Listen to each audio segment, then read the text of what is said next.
Sebelumnya, mari kita mulai kajian, anggaplah santai ya. Kajian ini dengan membaca surah Al-Fatihah. Semoga pikiran hati kita semua Allah berkahi, Allah bukakan. Al-Fatihah.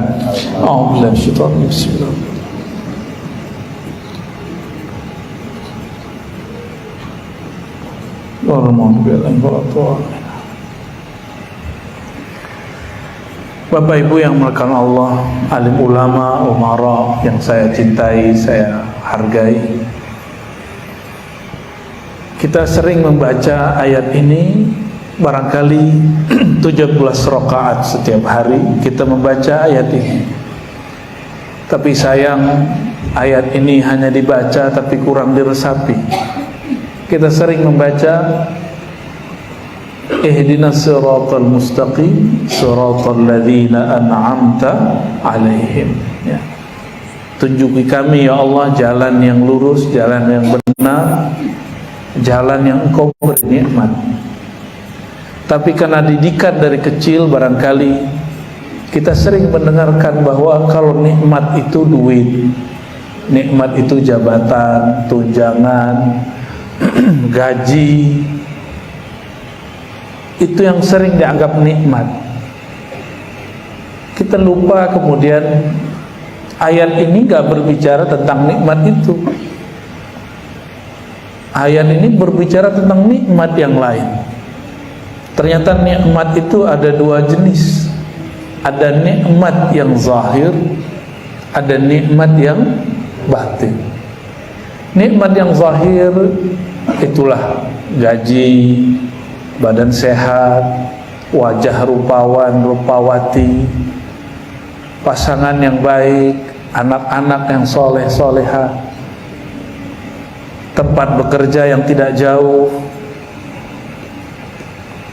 Ini mohon maaf kalau tempat kerja Bapak, keluarga di sini Pak, alhamdulillah.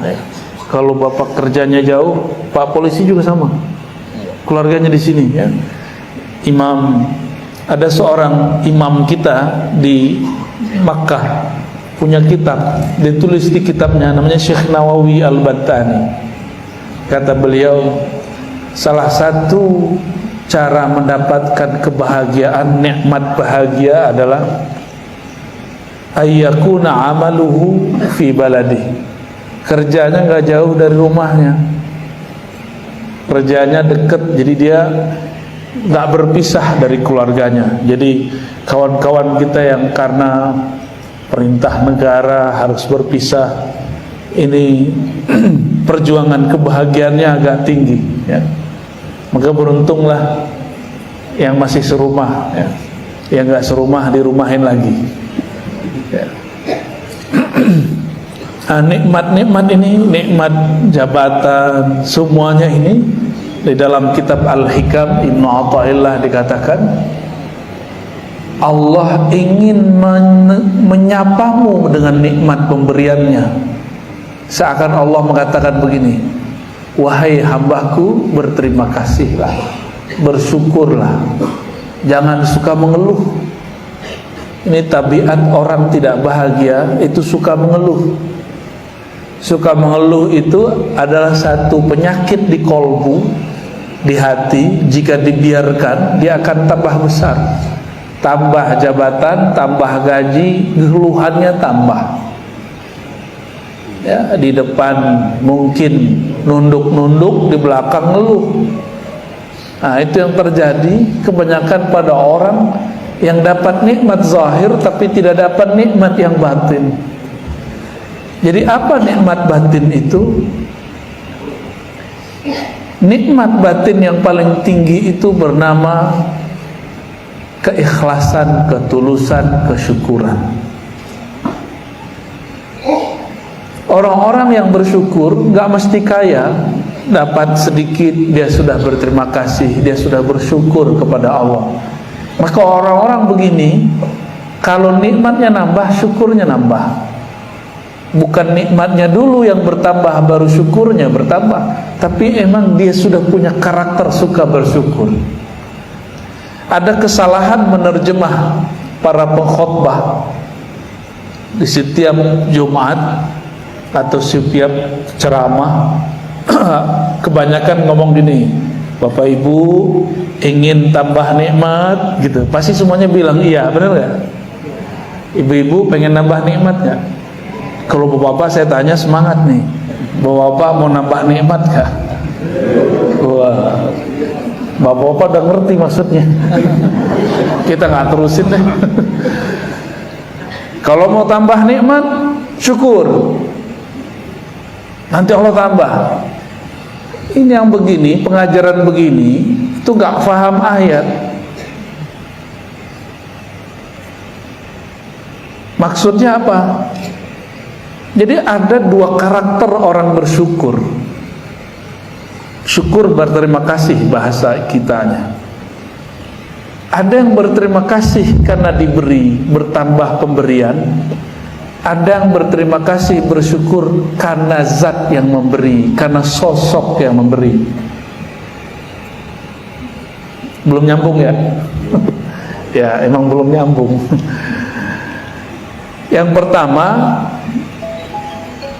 kalau tunjangan nambah, syukurnya nambah. Oh, ketemu Pak Sekda, siap terus. Di belakang, tunjangan nambah. Ternyata tunjangannya belum cair-cair 3 bulan. Nyuruh mulu, tunjangan belum cair. Mulai ngeluh, mulai mengumpat. Ini karakter orang, mohon maaf ya, saya kan juga kerja. Saya masih dosen, alhamdulillah masih aktif ya, ada Pak Rektor, saya juga masih aktif. Masih ngajar. 3 hari dalam seminggu saya masih ngajar untuk mahasiswa S2 dan S3. Dulu anak S1 juga kita ngajar, tapi nggak sanggup lagi. Satu semester 6 kelas, bunuh diri. Bunuh dirinya pas akhir semester, nginpun nilai. Ya terbersit juga di hati kadang. Gaji segini. Tuh, kayaknya kita sama aja deh ya. Tapi saya nggak pernah sampaikan kecuali barusan, itu cuma mengandai-andai. Karena ketika duduk-duduk bersama teman-teman para dosen, rata-rata obrolannya pulus. Duit. Saya melihat-lihat, karena institusi kami institusi yang banyak ustadz dan kiainya, itu saya mikir-mikir, ini beneran ustadz nggak ya? Saya pandang-pandanglah diri, jangan-jangan saya nggak bener ini. Kalau bukan ulama, bukan ustadz, maklum. Tapi kalau dia seorang yang mengerti agama, ini perlu diperhatikan mendalam. Wajar umat kita suka mengeluh. Tambah tunjangan, ada istilahnya Pak Sekda, gaji 13 ya? Iya Pak. Udah cair belum? Udah habis ya? Udah habis kali. Kayaknya seneng. Tambah pemberian, tambah syukur.